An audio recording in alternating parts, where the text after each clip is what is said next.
Hello, कैसे हैं student आप लोग। तो आज का जो हमारा टॉपिक है वो है मैकी मैरिट। तो मैकी मैरिट के बारे में आज हम लोग बात करेंगे। तो मैकी मैरिट के जो कॉन्सेप्ट उन्होंने दिए हैं उसके बारे में आज हम लोग पढ़ेंगे। तो पहले इनका थोड़ा सा इंट्रोडक्शन देख लेते हैं कि ये कौन थे। तो मैकी मैरिट ने शिकागो विश्वविद्यालय से 1955 में पीएचडी कंप्लीट कर दी। उसके बाद मैकी मैरियट ने शिकागो विश्वविद्यालय में कॉलेजियस डिवीज़न के सोशल साइंस खंड में मानव शास्त्र के प्रोफेसर बने। शिकागो विश्वविद्यालय में रहते हुए उनका जो अध्ययन था, उनकी अध्ययन की रुचि थी वो ग्रामीण जो समुदाय होते हैं उन पर उन्होंने की थी। तो इसके चलते उन्होंने कई जो देश थे, जैसे वह आपका भारत, जापान, पाकिस्तान, उस पर अनेक देशों में उन्होंने इसका अध्ययन किया। उन्होंने जो भारत में जो अध्ययन किया, ग्रामीण भारत का, जो भारत के गांव का जो अध्ययन उन्होंने किया था, वो संरचनात्मक प्रकार्यात्मक उपागम का उन्होंने वहाँ पर इसका उपयोग किया है। रॉबर्ट रेडफील्ड तथा मिल्टन सिंगर से प्रभावित होकर मैरियट ने अपने ही अवधारणाओं में सामाजिक परिवर्तन का अध्ययन किया है। तो इनका संक्षिप्त आपने इंट्रो देख लिया है। अब इनकी जो बुक्स हैं, इनकी जो प्रमुख बुक्स हैं उनके बारे में देख लेते हैं। इनकी पहली बुक है village India studies in the little community, ये आई थी 1955 में।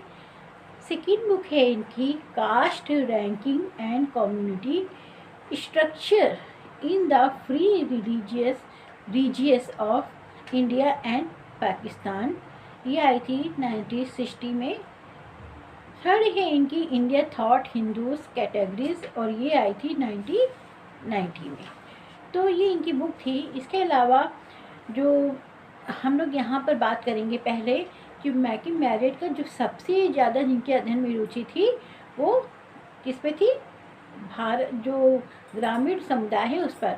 और यहाँ पर उन्होंने जो भारत है यहाँ के ग्रामीण समुदाय पर उन्होंने अध्ययन किया था। मैरियट ने village India studies in little community उसमें ग्रामीण भारत का अध्ययन इन्होंने किया है, और इसका संपादन 1955 में इन्होंने किया था।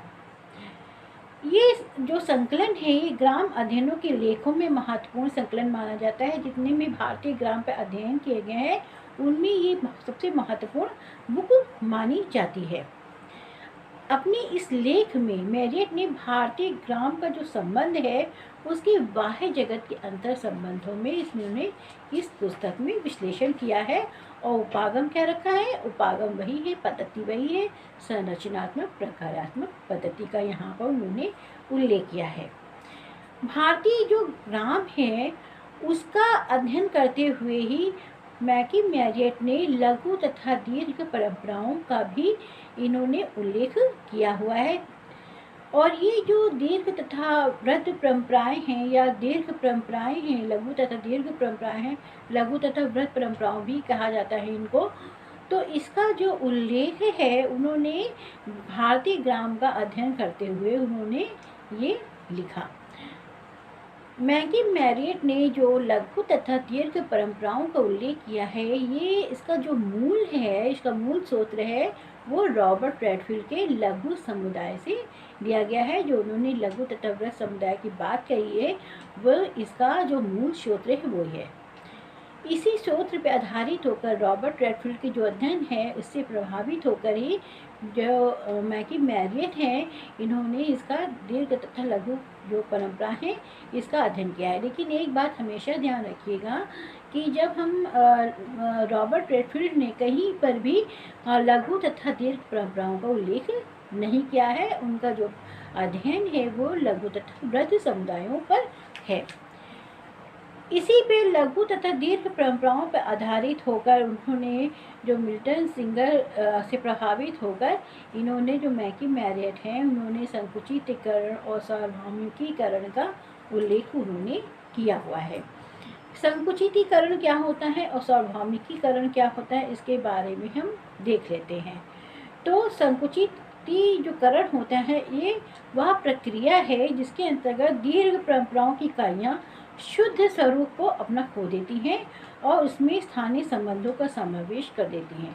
यानी कि जो राष्ट्रीय तौर पर या राष्ट्रीय त्यौहार पे जो चीज़ें मनाई जाती हैं या बहुत वृद्ध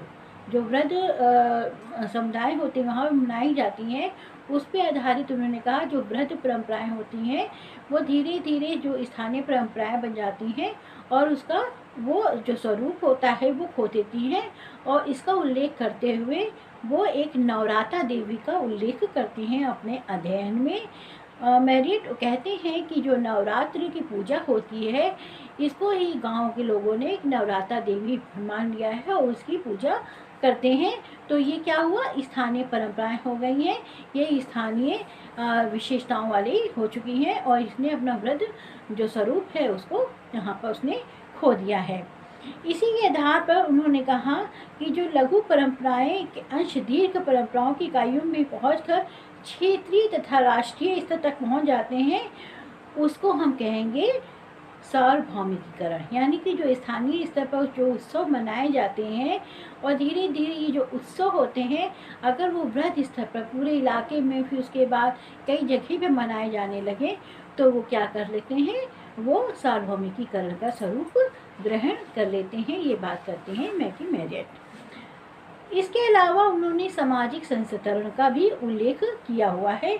वो कहते हैं कि मैरियट बोलते हैं कि जो उनके जो गांव होता है, वो गांव में जो सामाजिक संस्करण पाया जाता है वो आमतौर पर बंद होता है, क्योंकि यहाँ पर जो चीज़ें पाई जाती हैं, जो परिस्थिति निर्धारण होता है व्यक्ति की, वो जातीय व्यवस्था के आधारों पर जो स्थापित मानक हैं, मूल्य हैं, उनके आधार पर होता है।